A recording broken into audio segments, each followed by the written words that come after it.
से जो nation state जब से दुनिया में आया है तब से लोकमत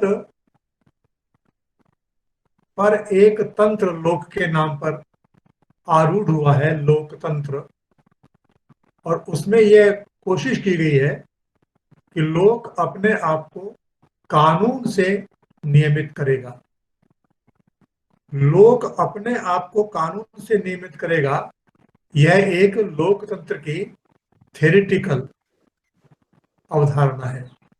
थ्योरेटिकल इसलिए कि लोकतंत्र की अवधारणात्मक परिभाषा यह है कि लोक अपने प्रतिनिधियों के माध्यम से स्वयं कानूनों का निर्माण करता है।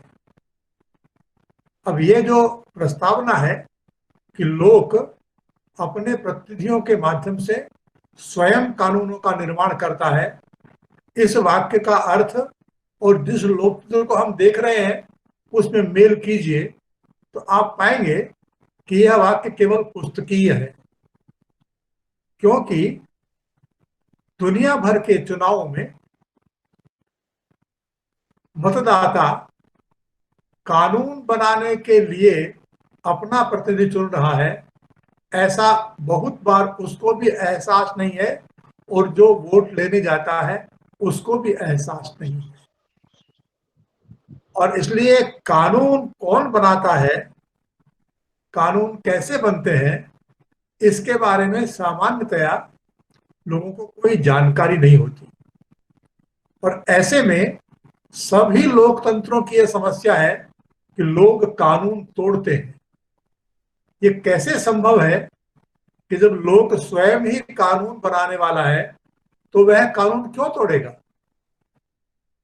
पर यह एक मिथ है कि लोग कानून बनाते हैं। उल्टा यह है कि सामान्यतः ऐसा लगता है कि जैसे शासन कानून के माध्यम से लोक को नियंत्रित करने की कोशिश करता है। तो शासन कानून के माध्यम से लोक को नियंत्रित करने की कोशिश करता है, यह सच है, या लोकतंत्र में लोक स्वयं कानून का निर्माता है, इसलिए उसका पालन करता है। लोकतंत्र का दुनिया भर में जैसा विकास हुआ है उस विकास को ध्यान में रखकर, उसके इतिहास को समझकर हमें आगे बढ़ना चाहिए।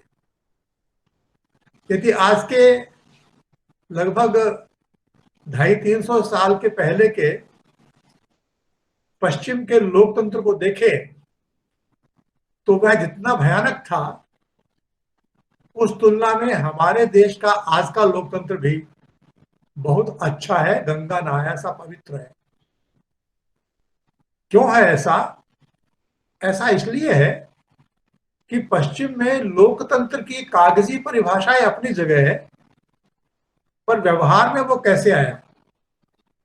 व्यवहार में आया कि जब वहां इंडस्ट्रियल रेवोल्यूशन हो गया, व्यक्तिवाद की स्थापना हो गई, तब जो नवधनाढ्य वर्ग था उस नवधनाढ्य वर्ग ने यह सोचा और कहा कि हम इन शासकों को टैक्स क्यों दें? शासन तो हमारे टैक्स से चलता है, हम टैक्स क्यों दें? हम टैक्स नहीं देंगे। और लोकतंत्र के प्रारंभ का जो पहला नारा है, पश्चिम में जो पहला स्लोगन है, वह है नो टैक्सेशन विदाउट रिप्रेजेंटेशन। ये लोकतंत्र के प्रारंभ की कहानी है कि व्यक्तिवाद में, पूंजीवाद में, औद्योगिक क्रांति के कारण जो नवधनाढ्य वर्ग उत्पन्न हुआ, उस वर्ग ने यह नारा लगाया कि हम शासन व्यवस्था को टैक्स तभी देंगे जब हमारा कोई प्रतिनिधि वहां पर होगा। और इसलिए आपको मालूम है कि यूरोप में प्रथम चरण में वयस्क मताधिकार नहीं आया। सब लोगों को एक साथ वोटिंग राइट नहीं मिला। सबसे पहले जिनको वोटिंग राइट मिला वे लोग थे जो आयकर देने वाले थे। जो आयकर नहीं देते उनको वोटों का अधिकार नहीं था। फिर वोटों का अधिकार क्रमशः बढ़ता चला गया और अभी स्त्रियों को तो वोट का अधिकार पिछले 100 साल में मिला है।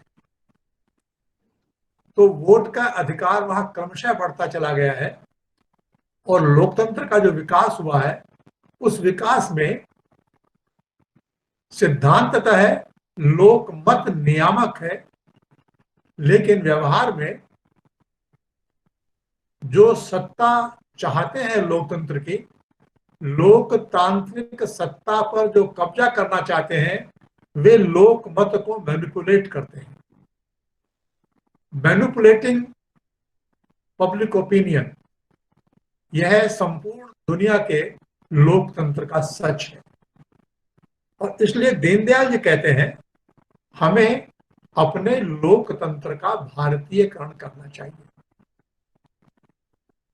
क्या मतलब है भारतीयकरण का? तो दीनदयाल जी कहते हैं कि लोकतंत्र अभी तक जो मानव के पास शासन व्यवस्थाएं हैं, उन शासन व्यवस्थाओं में सबसे अच्छी है।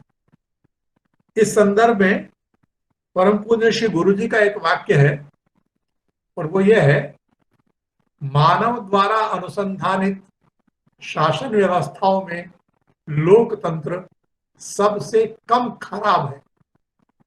सर्वश्रेष्ठ नहीं कहते हैं, वो कहते हैं लोकतंत्र सबसे कम खराब है। लेकिन इस सबसे कम खराब की सबसे बड़ी खराबी क्या है? तो वो कहते हैं कि इसकी सबसे बड़ी खराबी यह है कि यह स्व प्रशंसा और पर निंदा पर टिका है।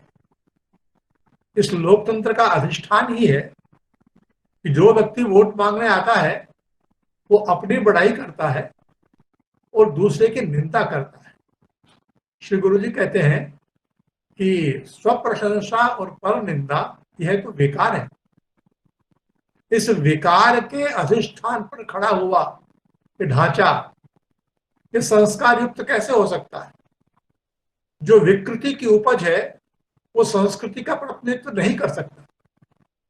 और इसलिए दीनदयाल जी कहते हैं हमें इसका भारतीयकरण करना चाहिए। और भारतीयकरण की प्रक्रिया शुरू कहां होती है? तो वो कहते हैं कि लोकतंत्र का नियामक मतदाता है। यह बात तो दीनदयाल जी की बात नहीं है। यूरोप में भी जब लोकतंत्र के विकास में वहां के बुद्धिजीवियों ने इंटरवीन किया तो एक नारा लगा। जो पहला नारा